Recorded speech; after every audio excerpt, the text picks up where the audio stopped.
Zolpidem é um veneno? Como assim?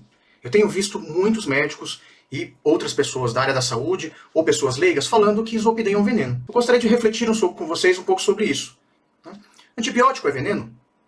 Se o antibiótico for dado dentro de uma condição que não seja indicada, seja por um erro médico, ou seja, por um paciente que usou sem demanda, é evidente que há consequências. Qualquer medicamento na medicina não é um tiro de sniper. O medicamento é um tiro de canhão. A gente gostaria que o remédio agisse sobre determinada parte do corpo, aqui do cérebro, sobre determinados receptores-alvo, porém, nós sabemos que a medicação tem ação em múltiplos receptores e, evidentemente, o cérebro tem N neurotransmissores, hormônios e ação em muitas áreas do cérebro.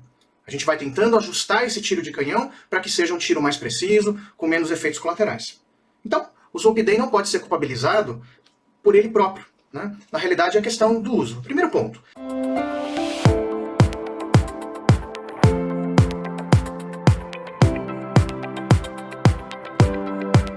Na psiquiatria, na saúde mental, a gente tem que entender que existem muito poucas opções de psicofármacos. A medicina evoluiu muito nos últimos 10, 15, 20 anos, mas assim mesmo temos poucas opções de psicofármacos. Se formos pensar em psicofármaco que ajude no sono, que não dê efeito residual durante o dia, que não cause ganho de peso, nós temos na nossa mão menos de meia dúzia de medicações. Nós estaremos falando do Zolpidem, na sua liberação imediata, que é uma ação curta, de ação mais rápida e curta. O Zolpidem de liberação prolongada, em 2 fases, que libera numa fase inicial, depois numa segunda. Nós temos a Zopiclona, que é também um medicamento da família do Zolpidem. A Exopiclona.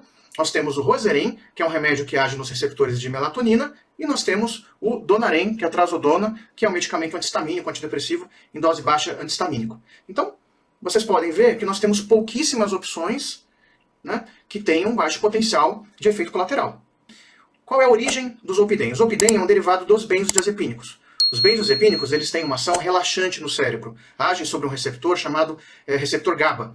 Então, quando ele estimula o receptor GABA, o benzodiazepínico desacelera o cérebro. O problema é que o benzodiazepínico pode causar demência de longo prazo, ele dá impactos cognitivos de curto prazo, ele pode induzir a depressão, ele pode desacelerar a ponto da queda de libido, e ele pode causar uma dependência, ou seja, o cérebro se desbalança no liga e desliga e fica mais pro liga do que pro desliga.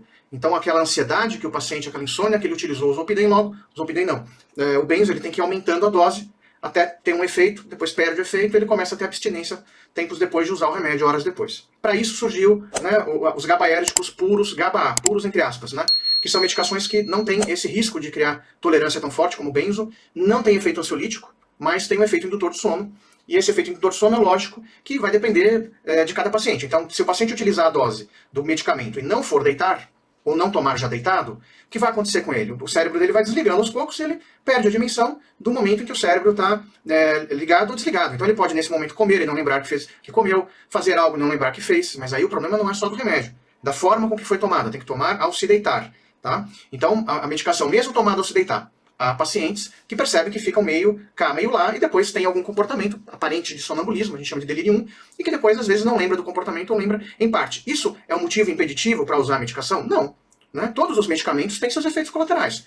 O que a gente faz é tentar ajustar a dose de uma forma gradual, de acordo com cada característica do indivíduo, para que a gente consiga o melhor tipo de um resultado mais preciso. Então, o Zolpidem é uma medicação que tem uma ação curta, ele ajuda a induzir o sono, o de liberação prolongada estica um pouco, mas, na grande maioria das vezes, serve para aquele paciente com a insônia inicial, aquela insônia para iniciar. Quem tem insônia no meio da noite já é um medicamento que não serve. Aí a gente já vai pensar em outra medicação, ou às vezes tem paciente que precisa do Zolpidem para iniciar e um outro remédio para prolongar. Há pacientes que têm tendência à dependência química, transtornos de impulso. Então, são pacientes que vão criar dependência não necessariamente do Zolpidem, mas de outras moléculas. É uma questão comportamental, uma questão de impulsos. Não é o Zolpidem o vilão da história. Pacientes idosos, a gente evita usar o Zolpidem, ou se usar, usa de forma mais precisa. Porque o idoso já tem o cognitivo no limite, usa o Zolpidem, ele vai desligando aos poucos, e acaba podendo entrar no estado confusional. Não é uma regra não usar Zolpidem em pessoas idosas, mas tem que ficar mais atento. Mas, no geral, são medicações muito boas. É lógico, gente, que a insônia a gente procura tratar, manejar com medicamento, mas cuidar do outro lado, que aí é a higiene do sono. São os cuidados para a gente poder ter um sono melhor. A gente procura tratar o quadro de base. né? O transtorno, insônia raramente é um problema por si só. Né? Na realidade, ela, na maioria das vezes, é secundário, um quadro deprimido não tratado, um quadro de ansiedade não tratado, um TDAH não tratado. Né? Então, pode até ser secundário, por exemplo, a uma apneia obstrutiva do sono. Então, você tem uma série de problemas que podem desembocar no sono. Então, você tem que tratar esses problemas, né? Autocuidado, higiene do sono, para a gente poder usar o mínimo de remédio ou pelo tempo mais curto o possível. Tem pessoas que vão demandar de uso prolongado, Ricardo, mas está escrito que não deveria usar em uso prolongado. Bom, né? Aí são coisas que a gente tem que entender que a medicina não é perfeita, não é completa, absoluta. Se o conteúdo desse vídeo foi útil, dê um like, se inscreva, compartilhe e comente.